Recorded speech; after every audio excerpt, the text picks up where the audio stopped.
नमस्कार, मैं हूं मिलिंद खांडेकर और आप देख रहे हैं बिहार तक। बिहार विधानसभा चुनाव को लेकर बिहार तक में हम विभिन्न राजनीतिक दलों के जो प्रमुख नेता हैं उनसे बातचीत कर रहे हैं और इसी श्रृंखला में आज मेरे साथ जुड़ रहे हैं राष्ट्रीय लोक मोर्चा के अध्यक्ष उपेंद्र कुशवाहा। उपेंद्र कुशवाहा इस समय राज्यसभा के सांसद हैं, केंद्र में मंत्री रह चुके हैं और इस समय राष्ट्रीय लोकतांत्रिक गठबंधन यानी एनडीए का वो हिस्सा है। कुशवाहा जी राजनीतिक विज्ञान पढ़ाते थे, पॉलिटिकल साइंस पढ़ाते थे और करते करते वो पॉलिटिक्स करने लग गए। बहुत बहुत स्वागत है उपेंद्र जी आपका। बहुत धन्यवाद। तो उपेंद्र जी, सबसे पहले सीधा सवाल कि आपकी पार्टी या आप जो है चुनाव तक एनडीए में रहेंगे कि नहीं रहेंगे? देखिए, अब इस तरह का सवाल ही मुझको अजीब लगता है। एनडीए में रहेंगे कि नहीं रहेंगे यह प्रश्न कहाँ से उठता है। अलग बात है कि कुछ लोग इस तरह की भ्रांति फैलाने में लगे रहते हैं और मैं मानता हूं कि इस तरह की भ्रांति जो लोग भी फैलाते हैं, खासकर मेरे बारे में, तो कहीं ना कहीं मेरे खिलाफ काम करने वाले लोगों की टीम में शामिल होते हैं, तो इसलिए ऐसी बात करते हैं। वरना कहीं से कोई कन्फ्यूजन नहीं है। एनडीए में हम हैं और एनडीए में रहेंगे। नहीं, ये सवाल उपेंद्र जी इसलिए भी उठता है क्योंकि पिछले 10 वर्षों में अलग अलग चुनाव में आप अलग अलग गठबंधन में रहे। 2014 में आप एनडीए में थे, 2019 में आप यूपीए में थे, फिर आप एनडीए में आ गए। इसलिए ये सवाल इस बार भी उठ रहा है कि कहीं आप नाराज़ चल रहे हैं और आप वापस अलग हो सकते हैं, इसलिए ये बात। नहीं, फिर अलग होने का कोई तो आधार होता है। आप कह रहे हैं कि नाराज़ चल रहे हैं, नाराज़गी की बात कहाँ से आ गई? कोई कारण तो हो नाराज़ होने का। तो नाराज़गी का कोई कारण नहीं है तो फिर ऐसी बातों की चर्चा का कोई मतलब नहीं है। नहीं, ये जो कारण आप कह रहे हैं कि कारण क्या है, तो कारण मैं आपको बताता हूँ। आपका एक पिछले दिनों एक बयान आया कि अगर नाव डूबेगी तो हम अकेले नहीं डूबेंगे, सब डूबेंगे। तो इसके लोगों ने बहुत मायने लगाए, तो इसके क्या मायने थे, आप कहना क्या चाहते हैं? अब जो मायने लगाने वाले लोग हैं उनकी विद्वता पर मुझको तरस आती है। भाई, इस मकान में हम लोग बैठे हैं और कोई इस मकान को अभी ध्वस्त करने की योजना बनाए और इसी कमरा में वह भी बैठा हो, तो स्वाभाविक है ना, हम कहेंगे ना कि भाई आप इसको ध्वस्त करने में लगे हुए हैं, तो अकेले उपेंद्र कुशवाहा की कुर्सी नहीं गिरेगी, आपकी कुर्सी भी गिरेगी, आप भी ध्वस्त होइएगा। इसलिए सचेत होइए, ऐसा मत करिए, नहीं ध्वस्त कीजिए। तो इसमें फिर हम इस बात को लेकर के कोई कहे कि नाराज़ हो गए, स्वाभाविक सी बात है ना। नाव का मतलब एनडीए गठबंधन में हम भी हैं। बिहार में एनडीए अच्छा करेगा तो हमारे लिए, हमारी पार्टी के लिए भी अच्छा होगा। बिहार में एनडीए अच्छा नहीं करेगा तो हमारा भी नुकसान होगा। तो इसमें कहाँ कोई अर्थ अलग से लगाने जैसी बात हो गई। पर नाव में छेद करने की बात आई कहाँ से? मतलब नाव तो एकदम बढ़िया चल रही थी। नहीं, नाव बढ़िया चल रही है, लेकिन लोकसभा का चुनाव जो हुआ उसका अनुभव भी तो हम लोगों के पास है। पूरे बिहार में नाव बढ़िया चली और शाहबाद और मगध का जो कुछ हिस्सा है उसमें नाव में क्या हो गया और क्यों हुआ तो कोई महागठबंधन के चलते नहीं हुआ। महागठबंधन की कोई राजनीतिक औकात उस इलाके में भी नहीं है, आज भी न तब थी कि एनडीए का बाल भी बांका कर सके। लेकिन एनडीए के ही कुछ लोग, एनडीए का मतलब हम कोई पार्टी पर नहीं कह रहे हैं, कुछ इंडिविजुअल लोग हैं, उनके रवैया के कारण ऐसी स्थिति हो गई कि पूरा शाहबाद साफ हो गया, मगध का अधिकांश हिस्सा साफ हो गया। तो इसके कारण हमने कहा कि भाई पुराना जो अनुभव है उसको, उस अनुभव से कुछ तो आगे के लिए सीखिएगा और आगे के लिए सीखिएगा तो अच्छा रहेगा। और स्वाभाविक रूप से जब भी हम कोई स्ट्रेटजी आगे की बनाते हैं तो पुराना जो हमारा अनुभव है उसको गैदर करके और उसको लेकर के स्ट्रेटजी दुरुस्त बनाते हैं। तो यही बात तो हम कह रहे हैं कि पुराना अनुभव है, उस अनुभव से हम लोग लाभ लें और स्ट्रेटजी बनाने में इन अनुभवों का इस्तेमाल करें ताकि आगे की स्ट्रेटजी अच्छी हो पाए और विधानसभा चुनाव में एनडीए मजबूती से जीत पाए। नहीं, तो आपने कहा कि एनडीए की पार्टियां नहीं, कुछ इंडिविजुअल, कुछ व्यक्तियों ने एक तरह से नुकसान पहुंचाया एनडीए को। मैं सीधे आता हूं, जो आपका पिछले बार का लोकसभा चुनाव हुआ था, तो आप किसको जिम्मेदार मानते हैं कि क्या क्या कारण था आपके हार का वहां पर? देखिए, आर.के. सिंह जी तो भारतीय जनता पार्टी के नेता हैं, उस वक्त मंत्री भी थे जब चुनाव लड़ रहे थे। उनका बयान आया है ना, उसको देख लीजिए। और उनका बयान क्या, एक एक व्यक्ति बिहार का जो भी थोड़ा सजग है राजनीति के प्रति वह जानता है कि क्या कारण हुआ, तो सब लोग को मालूम है, आपको भी संभवतः मालूम होगा। जिस सवाल का जवाब आप हमसे पूछ रहे हैं, इसका उत्तर आपको पहले से मालूम होगा। तो सबको मालूम है, सर्वविदित है, तो इसलिए इस पर अभी व्याख्या करने की कोई ज़रूरत नहीं। नहीं, तो उसके बाद आप राज्यसभा में गए आप जो है, और बार बार ये चर्चा होती रहती है, खबरें भी छपी हाल में कि आपको केंद्र सरकार में दोबारा से मंत्री बनाया जाएगा, तो ऐसी कोई बात है? देखिए, मंत्री बनना नहीं बनना, बनाना नहीं बनाना, ये प्रधानमंत्री जी का विशेषाधिकार होता है, इसलिए इस विषय पर कोई टिप्पणी की जरूरत नहीं। नहीं, पर मतलब आपको मंत्री बनना क्यों नहीं चाहिए? अगर मान लीजिए आप पहले भी मंत्री रह चुके हैं केंद्र में। हमने कहा ना कि प्रधानमंत्री जी का विशेषाधिकार है, तो उनके विशेषाधिकार में हम लोग हस्तक्षेप करें बोल कर भी यह मुनासिब नहीं। तो ऐसा कोई संकेत नहीं है कि आप मंत्री बनेंगे? हम फिर आपके उस प्रश्न का उत्तर इसी तरह से देंगे, दोहरा देंगे, क्योंकि आपका प्रश्न एक ही है, बदल बदल कर आप कह रहे हैं। तो पिछली बार जो सभा में प्रधानमंत्री ने आपसे बातचीत की, ये कहा जाता है कि आप उनका उल्लेख भी नहीं किया था उससे पहले, 1 महीने भर पहले जो विक्रमगंज की सभा थी, तो आप उससे नाराज़ हो गए। तो इस बार प्रधानमंत्री ने भरपाई करने की कोशिश की, ऐसी बात नहीं? देखिए, फिर हम वही नाराज़गी का कहाँ कोई मामला था।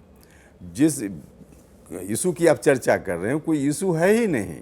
हम लोग भी कई जिला में जाते हैं, कहीं सभा में, तो इस तरह की बात हो जाती है, बाद में हमको लगता है कि फलाना नाम छूट गया, तो ये कोई इशू नहीं है कि उनका नाम लिया, इनका नाम काराकाट में आपका नाम छूट जाए, ये तो सही नहीं हो सकता है। कोई इशू नहीं है, चाहे काराकाट हो या कहीं भी हो। तो उस पर कोई बहुत गौर करके यह अर्थ निकालने ना फिर कि हम नाराज़ हैं, ऐसा बिल्कुल नहीं है। प्रधानमंत्री जी की आत्मीयता हमेशा से रही है, कोई आज नहीं। तो व्यक्तिगत रूप से हम अलग भी हो गए एनडीए से, तब भी उस आत्मीयता में कोई कमी नहीं रही। तो उस ख्याल से कभी मुलाकात होती है तो उसी भाव से प्रधानमंत्री जी मिलते हैं, हम भी आदर सम्मान उनका उसी भाव से करते हैं। और ऐसी चीज़ें तो व्यक्तिगत होती है ना, कि हम आपका कितना आदर करें, आप कितना कीजिए, यह तो व्यक्तिगत चीज़ है, कैसे कौन आदमी किसके साथ व्यवहार करता है, तो इसके चलते है, बाकी उसका कोई राजनीति करता। पर इस बार फिर बातचीत क्या हुई? नहीं, बातचीत क्या हुई, कुछ बातचीत तो जो सब लोगों ने देखा, तो चलते चलते बात हुई, तो कोई ऐसी बात नहीं है जिसको इस मंच पर अभी चर्चा के रूप में। चलिए, आप बताना नहीं चाहते, नेचुरली वो व्यक्तिगत बातचीत थी। पर अब आते हैं कि अगर आपने कहा कि मैं एनडीए से नाराज़ नहीं हूँ या एनडीए में ही रहूँगा, तो सवाल ये आता है कि आप कितनी सीटों की मांग करेंगे, क्योंकि 243 ही सीटें बिहार विधानसभा में, उसमें भी जेडीयू और बीजेपी का दावा है 100 सीटों का, तो बचती सीटों में इतने दावेदार हैं, तो आपका फिर कितना क्लेम है, कितनी सीटें आप चाहते हैं? देखिए, कोई क्लेम जो भी है उसकी चर्चा कोई सार्वजनिक रूप से नहीं की जा सकती है। जहाँ चर्चा की ज़रूरत होगी वहाँ हम करेंगे। और मुझको लगता है कि देखिए, जेडीयू और बीजेपी बड़ी पार्टी है, तो जैसा कि आप ही बता रहे हैं, मुझको नहीं मालूम कि अगर बराबर बराबर दोनों पार्टी लड़ती है, तो जेडीयू और बीजेपी के लड़ने के बाद दोनों तय कर लें, और लड़ने के बाद जो सीटें बचती है, लोक जनशक्ति पार्टी, चिराग पासवान, मांझी जी और हमारी पार्टी, तो हम लोग तो इस रूप में 2015 में भी एनडीए में रहे हैं। और 2015 में जब रामविलास पासवान जी जिंदा थे, तब उनकी पार्टी, हमारी पार्टी और मांझी जी की पार्टी, संयोग से तीनों हम लोग थे।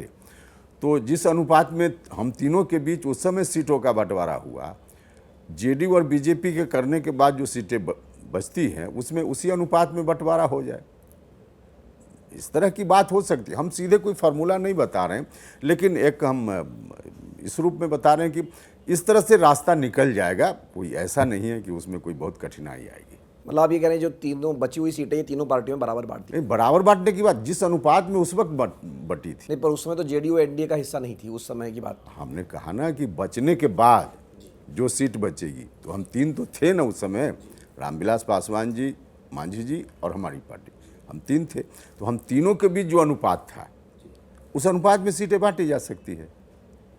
तो इस तरह का रास्ता है जो निकल जाएगा, उसके लिए किसी को चिंता करने की जरूरत नहीं। तो नीतीश कुमार जी से आपका पुराना संबंध रहा है, और इस बार बार बार कहा जा रहा है कि भाई मुख्यमंत्री का उम्मीदवार कौन होगा, चेहरा कौन होगा एनडीए पर, नाम तो नीतीश जी का लिया जा रहा है, लेकिन क्या सचमुच में वो चेहरा रहेंगे, मुख्यमंत्री बनेंगे? नहीं, 100% इसमें कहीं कोई कन्फ्यूजन नहीं है। नीतीश कुमार जी के नेतृत्व में ही एनडीए बिहार में चुनाव लड़ेगा, नीतीश जी के नेतृत्व में एनडीए चुनाव जीतेगा और नीतीश जी के नेतृत्व में अगली सरकार एनडीए बनाएगा। नहीं, पर ये बात इसलिए उठ रही है, उनके स्वास्थ्य को लेकर बार बार चर्चा होती है कि स्वास्थ्य ठीक नहीं है और उनको अब आराम करने की नहीं नहीं, बिल्कुल नहीं, स्वास्थ्य बिल्कुल ठीक है। ठीक है, हम आप भी हैं तो कुछ तबीयत कभी ख़राब हो जाती है, वो अलग विषय है, वरना स्वस्थ हैं। जो काम उनको करना है उस काम के हिसाब से आप देखते नहीं हैं, लोग तो देखते रहते हैं कि बिहार का दौरा भी कुछ दिन पहले उन्होंने किया। हर दिन कहीं ना कहीं किसी न किसी कार्यक्रम में होते हैं, तो इतना एक्टिव है मुख्यमंत्री जी, और उसके बाद भी इस तरह की बात उनके बारे में की जाती है, यह मुनासिब नहीं है। नहीं, तो नीतीश जी से आपका जो संबंध रहा है बहुत पुराना संबंध है, और मैंने पढ़ा कि मैं आपसे पूछ रहा हूँ ये बात सही है कि आपको उन्होंने सुझाव दिया कि अपने नाम के आगे कुशवाहा लगाइए? नहीं, सुझाव नहीं दिया, उन्होंने खुद कर दिया। हम तब उनके साथ थे और उस वक्त पार्टी में पदाधिकारी बनाने की बात थी, यूथ इकाई, उस जिस समय हम लोग जिस एक पार्टी में थे, तो यूथ इकाई का गठन हुआ जिसमें पदाधिकारी के रूप में मेरा नाम था और उसमें नीतीश कुमार जी अध्यक्ष बने थे। अखबार में उस वक्त तो अखबार ही ज़्यादा चलता था, तो अखबार में हमने खबर देखी तो थोड़ी निराशा हमको हुई। हम उम्मीद में थे कि मेरा नाम भी पदाधिकारियों की सूची में शामिल होगा, तो मैंने देखा तो थोड़ी निराशा हुई कि मेरा नाम नहीं है। नीतीश जी से फिर उसी दिन मुलाकात हुई तो नीतीश जी ने बधाई दी। हमने कहा कि बधाई किस बात के लिए दे रहे हैं, हम कहाँ पदाधिकारी बने। उन्होंने कहा कि किसका नाम है, तो उपेंद्र प्रसाद सिंह की जगह उपेंद्र कुशवाहा नाम था उसमें, तो हम कैसे समझते उसको। तो कहा कि अरे आप ही का नाम है ना, उपेंद्र प्रसाद सिंह नहीं, उपेंद्र कुशवाहा आप ही का नाम है। तो उन्होंने कर दिया, और कर दिया तो उसके बाद हो गया, तो इसलिए उन्होंने किया, सुझाव नहीं, उनका ही किया हुआ है। तो ये कब की बात है, मतलब ये क्या समता पार्टी के नहीं, समता पार्टी से पहले, समता दल पार्टी की? से, हाँ, जनता दल के समय में। तो जनता दल की, युवा जनता दल की हाँ, इकाई युवा जनता दल बिहार हाँ, उस समय। उस समय। तो कुल मिला के उन्होंने नामकरण कर दिया आपका नए सिरे से? हाँ बिल्कुल, नाम को संशोधित कर दिया एक तरह से। नहीं, तो इसके पीछे जो मैंने पढ़ा कि उनकी राजनीति ये थी कि आपको अपने समाज के नेता के रूप में उभरना चाहिए, या निश्चित रूप से कुछ इस तरह का ही भाव ही होगा, तभी तो नाम चेंज करने की जरूरत उन्होंने महसूस की, वरना क्यों चेंज करते, स्वाभाविक रूप से था ही। तो फिर उसके बाद आपने कोई बदलाव का विचार नहीं किया? नहीं, उसके बाद फिर उसी नाम को हमने कर लिया, वही नाम चल रहा है। तो नीतीश जी के साथ आप रहे भी, मतलब 3 या 4 बार पार्टी में शामिल हुए, फिर अलग होते रहे, तो ये ऐसा बार बार क्यों होता रहा है? देखिए, अलग अलग समय पर अलग अलग कारण था, कोई एक कारण सब हमेशा नहीं था, अलग अलग समय पर अलग अलग कारण था, तो उस कारण से अलग हुए राजनीतिक रूप से, लेकिन व्यक्तिगत जो उनके साथ है मेरा एक संबंध है, उसमें कभी कोई कमी न उनकी ओर से रही न मेरी ओर से रही, तो व्यक्तिगत संबंध हमेशा से ठीक ठाक रहा है। क्योंकि संघर्ष के दौरान जब समता पार्टी का निर्माण हुआ था, तब से लेकर नीतीश कुमार जी मुख्यमंत्री की कुर्सी पर बैठे 2005 में, तो 10-12 साल तक लगातार हम लोग संघर्ष के समय में साथ थे। तो उतने दिनों तक संघर्ष में जो रोड पर भुजा खाकर संघर्ष करने का काम एक साथ हम लोगों ने किया, तो उस वक्त जो एक आत्मीयता बनी कैसे समाप्त हो सकती है। तो यह हमेशा था, आगे भी रहेगा। अब राजनीतिक रूप से तो कभी कारण हुआ अलग अलग समय पे, जिस कारण से हम लोग अलग हुए। नहीं, तो पिछली बार जब आप अलग हुए तो आपने ये कहा था कि वो तेजस्वी को मुख्यमंत्री बनाना चाहते थे, या वो अपना उत्तराधिकारी बनाना चाहते थे, आप उसका विरोध कर रहे थे। नीतीश जी ने अपने राजनीतिक जीवन में जो मुझको लगता है कि सबसे बड़ी गलती की, उसमें यही गलती उनकी आज भी हम उसी रूप में मानते हैं। नीतीश जी ने समता पार्टी की शुरुआत की, और भी जॉर्ज फर्नांडिस साहब के लीडरशिप में, और उसकी शुरुआत ही जिस आधार पर हुई, उसी आधार को एक तरह से ध्वस्त करने जैसी बात नीतीश जी की ओर से की जाने लगी थी। पूरा का पूरा बिहार उसी आतंक पाखंड राज्य से तो बिहार को बाहर लाने के लिए नीतीश जी के हाथ में लोगों ने सौंपा था, और फिर से उसी तरह बिहार नीतीश कुमार जी देकर चले जाएं, ये कैसे लोग बर्दाश्त कर सकते थे। तो उनके समर्थकों में भी ज़बरदस्त इस बात को लेकर प्रतिक्रिया थी, और मैंने इसको महसूस किया, इसलिए हमने उनसे कहा कि यह तो ठीक नहीं है नीतीश जी। और उसके कुछ दिनों के बाद उन्होंने खुद ही रियलाइज़ किया और वहाँ से वापस आ गए। तो भूल सुधार का काम उन्होंने किया, लेकिन बड़ी गलती उनकी थी। हम आज भी इस बात को कहने में कोई गुरेज नहीं रखते। नहीं, तो जो आपने भी उपेंद्र जी जो राजनीति की है पिछले 40-50 वर्षों की राजनीति बिहार के देखा जाए तो वो 3 चरणों में हुई। एक तो सामाजिक न्याय की पहले चरण में लड़ाई हुई, फिर दूसरी बार में लालू जी का रहा जिसको आप जंगल राज कहते हैं, और पिछले 20 वर्षों से लगभग नीतीश जी का राज है। तो जो आरजेडी है, तेजस्वी यादव है, वो बार बार इसी बात की दुहाई देते हैं कि भाई वो 20 साल पुरानी बात थी, अब आप इसको कब तक इस बात पर जंगल राज करके आप वोट मांगते रहिएगा। देखिए, 20 साल पुरानी बात थी, लेकिन आरजेडी का अगर बहुत ही सीरियसली उसको देखिएगा रवैया आरजेडी के लोगों का, आज भी उनके आचार व्यवहार और बाकी जो लोगों से साथ संबंध है उसमें कोई बदलाव नहीं दिखेगा। अब कुछ दिन सत्ता में रहे बीच में तेजस्वी यादव भी नीतीश जी के साथ मिलकर ही, तो जैसे ही सत्ता में चले जाते हैं ना, तो जो उनके समर्थक लोग हैं उनका उसी रूप में फिर दिखने लगता है जो 2005 के पहले की स्थिति थी। तो आज भी कोई बदलाव नहीं है, इसलिए बिहार के लोग आरजेडी सरकार में आ जाएगा यह सुनकर ही सहम जाते हैं। तो 20 साल पहले की बात जरूर थी, लेकिन फिर वही राज अगर आ गया तो लोग बहुत ही इसको सुनकर भी घबराते हैं। तो इसलिए स्वाभाविक रूप से एक दूसरा कि अब 2 ही गठबंधन है, सरकार इधर बने कि इधर बने, तो आखिर विकल्प के रूप में जब वही है तो कोई भी चर्चा एनडीए के लोग करेंगे तो उसी को सामने रखकर करना पड़ेगा ना। महागठबंधन के लोग चर्चा करेंगे तो एनडीए को सामने रखकर चर्चा करना पड़ेगा ना।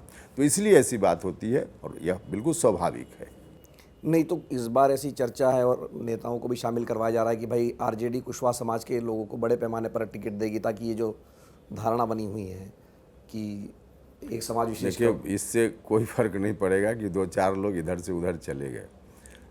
हर बार चुनाव के पहले होता है, कोई पहली बार नहीं हो रहा है कि कुछ लोग जिनको लगता है कि इधर टिकट की गुंजाइश नहीं है तो उधर चले जाएंगे, उधर वालों को लगता है कि टिकट की गुंजाइश नहीं तो इधर चले आएंगे। तो चुनाव के पहले तो हर बार ऐसा होता ही है। लेकिन 2-4 लोगों को ला करके अगर आरजेडी के लोग यह समझ रहे हैं कि पूरा का पूरा वोटर्स हमारे साथ आ जाएगा, तो गलतफहमी के लोग शिकार होंगे। यह तो उसी तरह की बात हुई जब एक कोई शेर बूढ़ा हो गया था और फंस गया था, तो कंगन लेकर के लोगों को बुला रहा था कि आइए हमको जरा, तो कोई गया और कंगन की लालच में और उसको फिर पकड़ के उसने जो करना था कर दिया। तो वही स्थिति आरजेडी की है। लोग भरोसा कुछ भी कर लें आरजेडी के लोग नहीं करने वाले। नहीं, तो आपने कहा 2 गठबंधन है, लेकिन इस बार एक तीसरी पार्टी भी आई है, जन स्वराज पार्टी प्रशांत किशोर की। वो दावा कर रही है कि हम अलग तरह की राजनीति करेंगे, तो उस पर आपका क्या विचार है? नहीं, तीसरी पार्टी क्या, चौथी, पांचवी, छठी, सातवीं, आठवीं, नौवीं, 10वीं, अब दर्जनों बहुत सारी पार्टियां हैं, उससे क्या फर्क पड़ता है। एनडीए और महागठबंधन, मुकाबला इनके बीच में है। बिल्कुल। तो आरजेडी की तरफ से कोई इंडिकेशन इस बार नहीं मिला आपको कि वो आपसे समझौता करना चाहते हैं, आपको बुलाना चाहते हैं, इस तरह की कोई बात? हम उस ओर देख ही नहीं रहे तो कोई कैसे, हम देखेंगे आपकी ओर तब तो कोई इशारा कीजिएगा, हम देख ही नहीं रहे आपकी ओर तो इशारा क्या कीजिएगा।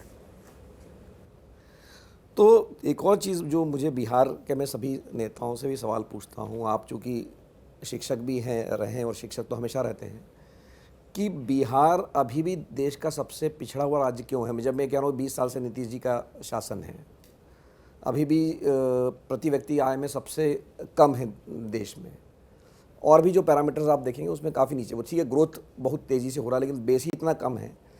तो ये क्या समस्या है? मतलब आपको क्या लगता है कि क्यों, जब इतना एक ग्लोरियस पास्ट रहा है बिहार? यही तो है, ग्लोरियस रहा है इसका जो पास्ट रहा है, लेकिन आज़ादी के बाद ही नहीं, आज़ादी के पहले से बिहार के साथ सौतेलापन का व्यवहार हुआ है, जिसके चलते आज़ाद भारत में भी एक गैप बन गया।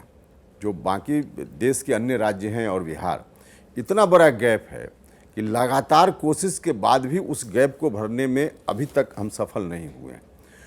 तो इस गैप के कारण ऐसा है। स्वाभाविक रूप से हर क्षेत्र में यहाँ काम दिखेगा आपको, आप सड़क का काम देख लीजिए, बिजली का काम देख लीजिए, सब। लेकिन फिर भी गैप है, हम इसको स्वीकार करते हैं और इस गैप को भरने के लिए निरंतर राज्य की सरकार प्रयास कर रही है। हाँ, कुछ मोर्चों पर और प्रयास की ज़रूरत थी जिसमें थोड़ी कमी रही है, जिसको हम भी स्वीकार करते हैं। खास करके एजुकेशन और हेल्थ का जो सेक्टर है, इसमें और तेज़ गति से काम करने की ज़रूरत थी, जो नहीं हो पाया, लेकिन अब इस पर होगा। तो इसलिए ऐसी स्थिति है, वरना सरकार की ओर से तो निरंतर प्रयास, ईमानदार प्रयास जारी है। नहीं, मैं आपको ये इसलिए भी पूछ रहा हूँ कि चूंकि आप पॉलिटिकल साइंस पढ़ाते थे, पढ़े हैं आप, कि चुनाव आते ही बात पूरी जो है आइडेंटिटी पर आ जाती है, मतलब जाति पर आ जाती है या धर्म पर आ जाती है, लेकिन कोई मतलब कोई रोड मैप नहीं दिखता है इसको लेकर। नहीं, देखिए, जहाँ तक चुनाव में जाति की बात है, धर्म की बात है, तो बिहार को ऐसा कह करके बदनाम किया जाता है, क्योंकि क्या यह जो जात पात की स्थिति है चुनाव के समय में सिर्फ बिहार के साथ है? अब देश के किस राज्य में जात पात के आधार पर नहीं होता है? सभी राज्य में। अब हो सकता है एक आध कोई अपवाद हो, वरना किसी भी राज्य में होता है। तो कर्नाटका में होता है तो वहाँ के बारे में बहुत लोग नहीं बोलते। अब बिहार में होता है तो देखिए, ज़मीनी सच्चाई है जो देश भर हमारे देश में जो सामाजिक स्थिति है, बनावट है, तो उसका असर, रिफ्लेक्शन तो हर जगह दिखेगा। तो ऐसा नहीं कि सिर्फ बिहार में, आप महाराष्ट्र में जाइए वहाँ दिखेगा, दूसरे किसी स्टेट में चले जाइए वहाँ दिखेगा। तो वहाँ दिखता है तो लोग उसकी चर्चा नहीं करते हैं, और हमारे यहाँ थोड़ा दिखता है तो लोग चर्चा करते हैं। मेरे ख्याल से बिहार को बदनाम करने के लिए ऐसी बात की जाती है। जो देश भर की स्थिति है वही राज्य की स्थिति है। तो जाति जनगणना की मांग जो आप भी पहले से कर रहे थे, वो अभी पिछले महीने जाकर सरकार ने मान ली, लेकिन पहले बीजेपी इसका विरोध कर रही थी, विरोध नहीं भी कर रही थी तब भी बहुत खुल के समर्थन नहीं कर रही थी। तो इसका श्रेय जो है राहुल गांधी या तेजस्वी यादव ले रहे हैं कि उनके दबाव में बीजेपी को ये फैसला करना पड़ा, खास करके बिहार चुनाव के चलते? नहीं, देखिए, एक तो बीजेपी के लोग विरोध कर रहे थे, ऐसा कहना उचित बिल्कुल नहीं है, क्योंकि बिहार में जातीय जनगणना, जातीय सर्वे की बात जो हुई, उसमें विधानसभा में जो प्रस्ताव लिया गया, सरकार ने जो निर्णय लिया, तब बीजेपी शामिल थी सरकार में, और तब यह निर्णय हुआ। विधानसभा में सर्वसम्मति से प्रस्ताव पारित हुआ। भारत सरकार से भी जो आग्रह किया गया कि देश में जात की गिनती कराइए, उसमें भी जो यहाँ से प्रस्ताव हुआ, या मुख्यमंत्री जी के नेतृत्व में एक डेलीगेशन गया प्रधानमंत्री से मिलने के लिए, उसमें बीजेपी के लोग थे। तो इसलिए ऐसा कहना कि बीजेपी के लोग विरोध में थे, अब इंडिविजुअल एक आध कहीं किसी ने किया हो, लेकिन एज ए पार्टी बीजेपी विरोध में नहीं थी। और जहाँ तक क्रेडिट लेने की बात है, तो क्रेडिट लेने की बात, अब कुछ भी लोग कर लें, चुनाव है इसलिए क्रेडिट लेने की होड़ में शामिल होता हुआ दिख रहे हैं लोग। कांग्रेस के लोग हो, खास करके कांग्रेस और आरजेडी भी, सत्ता में आज़ादी के बाद से लेकर इधर कुछ दिनों को छोड़ दीजिए और बीच में छिटपुट साल 2 साल की बात छोड़ दीजिए, तो लगातार कांग्रेस के लोग रहे हैं देश की सत्ता में भी। और सिर्फ कांग्रेस के लोग ही नहीं रहे, स्वयं लालू जी भारत सरकार में कभी इस ताकत में हुआ करते थे कि जो कहते वह भारत की सरकार को करना पड़ता। उस वक्त इन लोगों को जात की गिनती करना है या नहीं सुझा था, उस वक्त भी कांग्रेस के लोग कर सकते थे, उस पर भी आरजेडी लालू यादव जी बाध्य कर सकते थे, और जब बाध्य करते तो कांग्रेस के लोगों को करना पड़ता, तो उस वक्त तो नहीं इनको सुझा। अब जब सत्ता से बाहर हैं तो कैसे सत्ता में आ जाए, इस व्याकुलता के कारण कांग्रेस के लोग भी अब समर्थन में बोल रहे हैं, आरजेडी भी का भी वही रवैया है। तो लोग समझ रहे हैं चीज़ों को कि इनको मौका मिला तो नहीं, अब जब कोई सरकार कर रही है तो क्रेडिट लेने के लिए आ गए। सीधी बात है, हमारे प्रधानमंत्री जी का टोटल क्रेडिट उनके ऊपर है, और बाकी जो पार्टी देश भर में जो मुहिम चलाते रही है, तो एक माहौल उसके चलते बना, जिसके चलते यह निर्णय हुआ है। लेकिन प्रधानमंत्री जी ने निर्णय लिया है, उनका धन्यवाद किया जाना चाहिए। तो बिहार चुनाव के लिए फैसला किया गया? देख लिए, बिहार का मामला थोड़े है ही, देश में सेंसस हो, ये बिहार का मामला तो है नहीं। संयोग है कि चुनाव है, और इतना बड़ा देश है, कोई ना कोई राज्य का चुनाव तो होते रहता है। तो कभी कोई केंद्र की सरकार फैसला ले तो कहा जाएगा कि वहाँ चुनाव है इसलिए फैसला लिया गया। बिल्कुल चुनाव से इसका कोई मतलब नहीं है, क्योंकि इतना बड़ा देश है, चुनाव संयोग है बिहार में है, बस।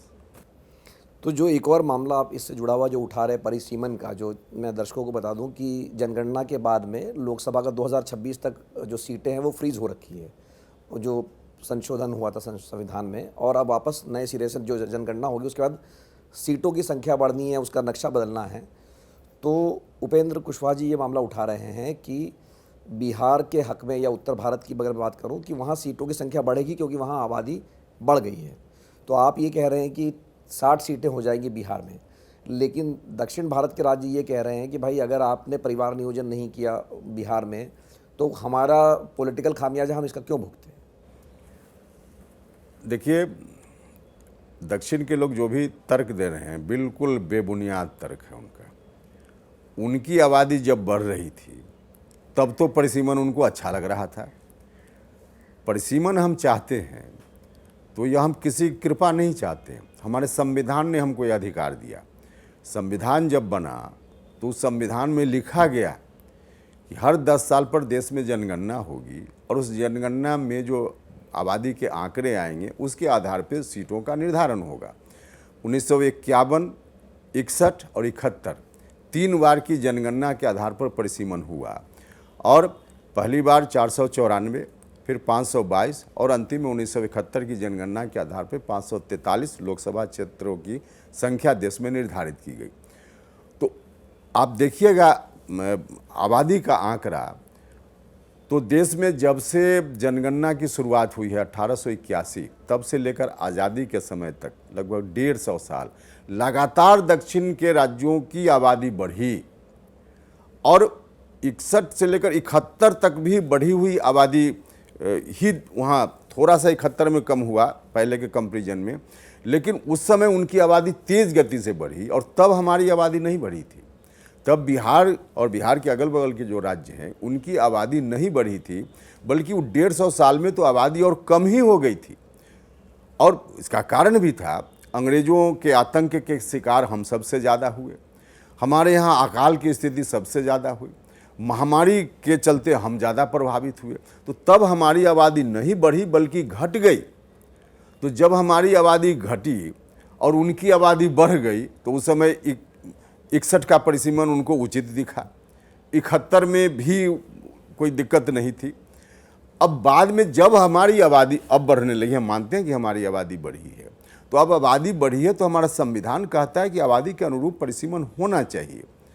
तो इसलिए उनका यह कहना बिल्कुल गलत है। उनको लाभ मिल रहा था तब ठीक था, अब हमको लाभ मिलने वाला है तो अब गलत हो गया। एक दूसरा, हमारे संविधान की शुरुआत ही होती है प्रस्तावना में हम भारत के लोग कहने का मतलब है कि हर व्यक्ति का मूल्य यहाँ बराबर है, महत्व बराबर है। एक व्यक्ति, एक वोट, एक मूल्य हमारे संविधान ने यह कहा है। चाहे कोई व्यक्ति कर्नाटक का रहने वाला हो, पश्चिम बंगाल का रहने वाला हो, जम्मू कश्मीर बिहार का रहने वाला हो, उसको एक वोट डालने का अधिकार है और उसके वोट का उतना ही मूल्य होगा जितना मूल्य किसी और राज्य के किसी नागरिक का होगा। लेकिन अभी जो स्थिति बन गई है, परिसीमन फ्रीज कर देने के कारण 50 साल से जो नहीं हो रहा है, उसके चलते बिहार और अगल बगल के जो राज्य हैं यहाँ औसतन 31 लाख लोग मिलकर एक एमपी भेजते हैं चुनकर, और उधर जो राज्य हैं वहाँ मात्र 21 लाख औसतन लोग मिलकर एक एमपी चुनते हैं। तो हमारे यहाँ का 31 लाख का वैल्यू उनके यहाँ 21 लाख बराबर है। यह संविधान के बिल्कुल खिलाफ है, संविधान के प्रस्तावना के खिलाफ है, संविधान की आत्मा के खिलाफ है।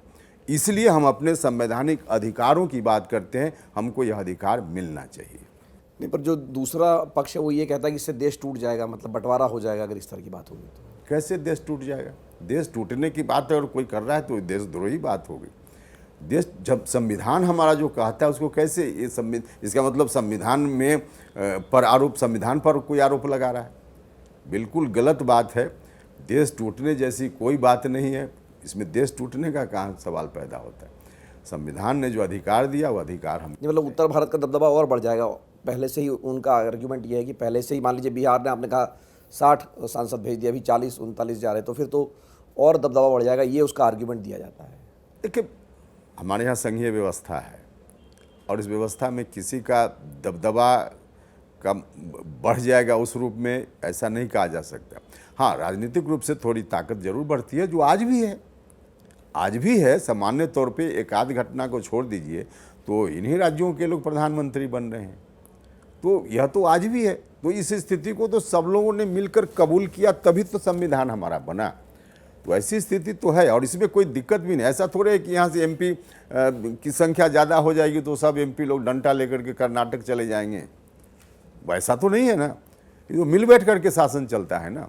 तो इसलिए इस तरह की बात बिल्कुल भ्रामक बात है, इसमें कोई दम नहीं।